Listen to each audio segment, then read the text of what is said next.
What is this I'm hearing? What are these whispers I'm hearing? I don't want to believe them. Yeah, I believe they're probably just propaganda. They're probably just rumors. At least somebody told Gachagua, shut up. You Gachagua, shut up.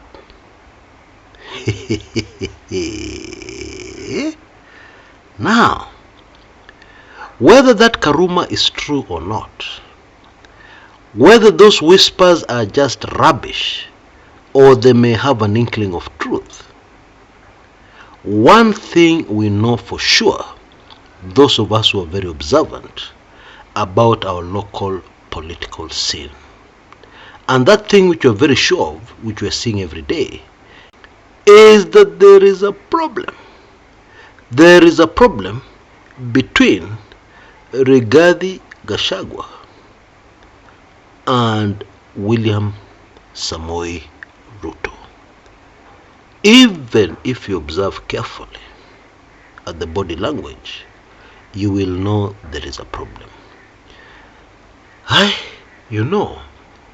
It is true that there is nothing new under the sun, and history keeps on repeating itself. I remember not too long ago, I believe in 2015-2016, I observed the same telltale signs in body language between the then Deputy President, William Samoei Ruto, and the then President, Uhuru Kenyatta. And I did a post somewhere. Oops, actually I didn't. I had retired from politics at that time. I mentioned this to a few people at the time, and they told me to my face, Chris, you're dreaming. Rubbish. Have you heard this latest speech by William Ruto, the Deputy President, praising Uhuru Kenyatta?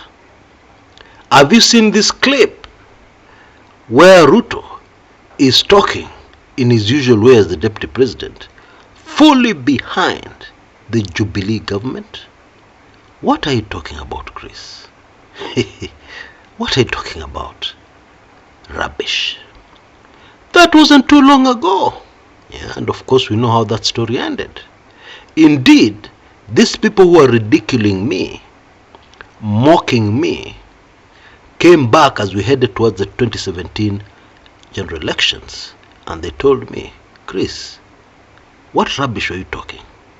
See, these people are going to the elections together. He's still Uhuru's running mate. They are going into the elections together. What is this body language nonsense you're talking about? Huh? Hey, I remember that. And now fast forward to the present, I want to tell you, the body language is worse this time round. Okay?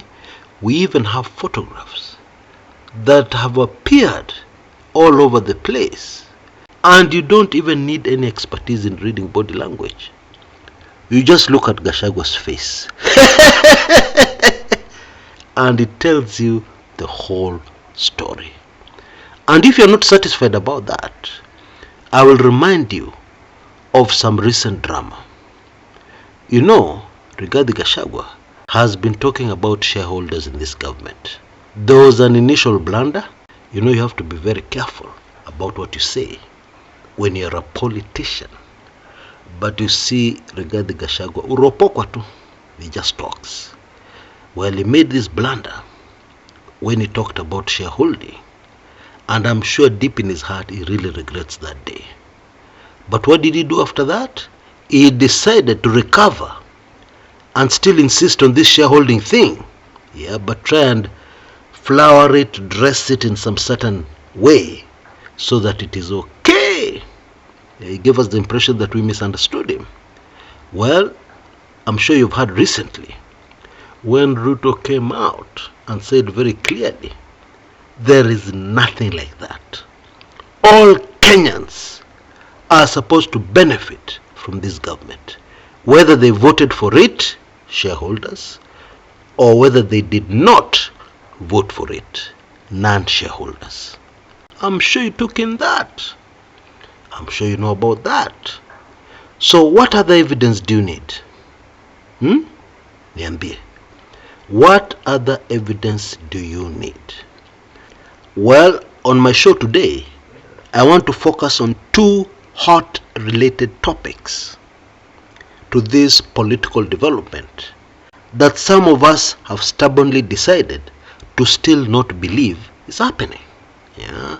And those two hot topics are: how is Ruto clamping down on Rigathi Gachagua, frustrating him further?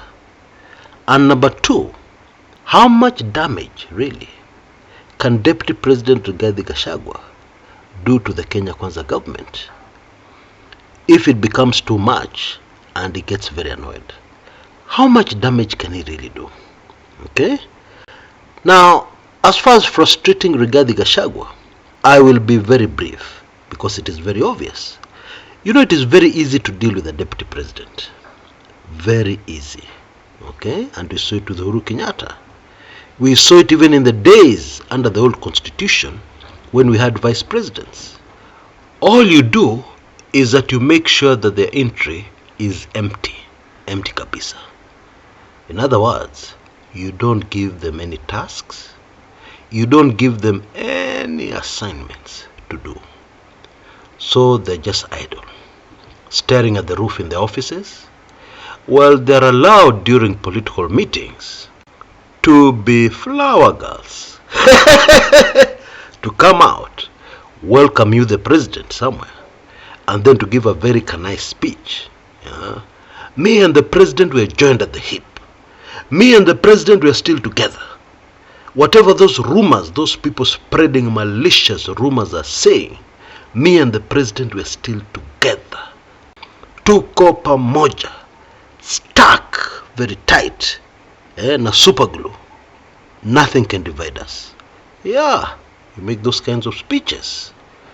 But the reality, especially for those who are close observers, is different. Now let's tackle number two very quickly. How much damage can Rigathi Gachagua do to the Kenya Kwanza government? Now I know people in Azimio are very interested in this one. Quite naturally. Well, I'm afraid not much damage. Sorry to burst your bubble.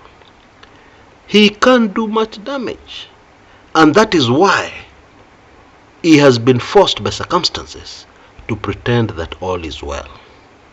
Okay? If there was something major he could do, he would have already blackmailed this government. So it has been reduced to a situation where he has to try his best and work on Mount Kenya unity.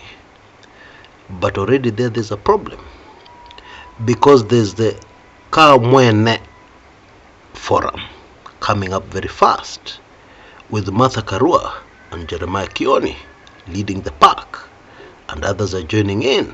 Yeah, the new voice of the Mount Kenya region. And now the question is, what can Rigathi Gachagua add? What value can he add to the Kamwene forum? What value can he add to the unity of the Mount Kenya region? Yeah, I'm afraid not much. He doesn't have any political clout to speak of. Yeah, as a politician. Sad but true. So, the only thing he can try to do is to sabotage his own Kenya Kwanza friends, tena chini ya maji, while supporting Mount Kenya unity. He can also try to support Azimio, chini ya maji. But frankly speaking, his options are very limited. That is the truth. Because unfortunately, Rigathi Gachagua is not William Samoei Ruto. Ruto was very resourceful when the same scenario unfolded when he was Uhuru's deputy. Although I must quickly add, it is Ruto who created the problem himself. Yeah, nobody chased him away. He just didn't want Raila Odinga anywhere near the Jubilee government. and for very obvious political reasons. It would have interfered with his ambitions to be president in 2022.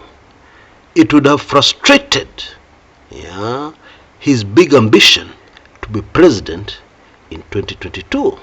It's as simple as that. But Rigathi Gachagua is not as resourceful, does not have a whole community behind him like William Ruto does. So his options remain very limited.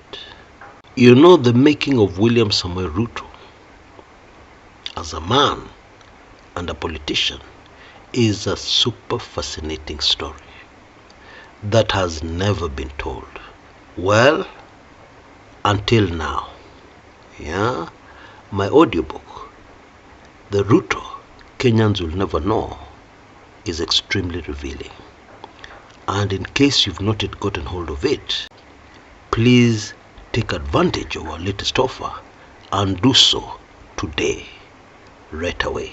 For only $24.55 or Kenya shillings 2,455. Pop! You'll get it immediately. And then you'll be able to take in the mind-blowing information in this audiobook, which is also in PDF format. If you want to read it, it comes as a package. You can take in both or whichever of the two you prefer.